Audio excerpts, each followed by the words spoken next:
Hi friends, welcome back to our channel. మా geyser కొని 8 years అవుతుంది. సడన్గా హాట్ వాటర్ రావడం ఆగిపోయింది. ఈ 8 ఇయర్స్లో ఎప్పుడూ ప్రాబ్లం రాలేదు. ఎలక్ట్రీషియన్ వచ్చి కాయిల్ మార్చాలి అన్నారు. సరే అని చెప్పి వాటర్ మొత్తం తీసేసి కిందకి దింపుతుంటే చాలా వెయిట్ ఉంది అన్నారు.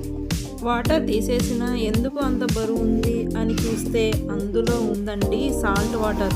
దాదాపు 5 kgs ఉంది. సో ఫ్రెండ్స్, మీరు కూడా గీజర్ వారంటీ అవ్వగానే ఒకసారి సర్వీస్ చేయించండి. ఎందుకంటే ఒక్కొక్కసారి వెయిట్ ఎక్కువయ్యి కింద పడిపోయే ఛాన్స్ కూడా చాలా ఎక్కువగా ఉంటుంది.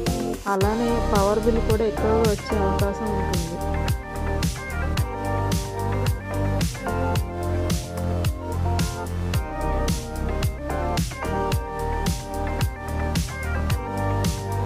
ఈ వీడియో కనుక నచ్చినట్లయితే షేర్ చేయండి, లైక్ చేయండి, సబ్స్క్రైబ్ చేయండి.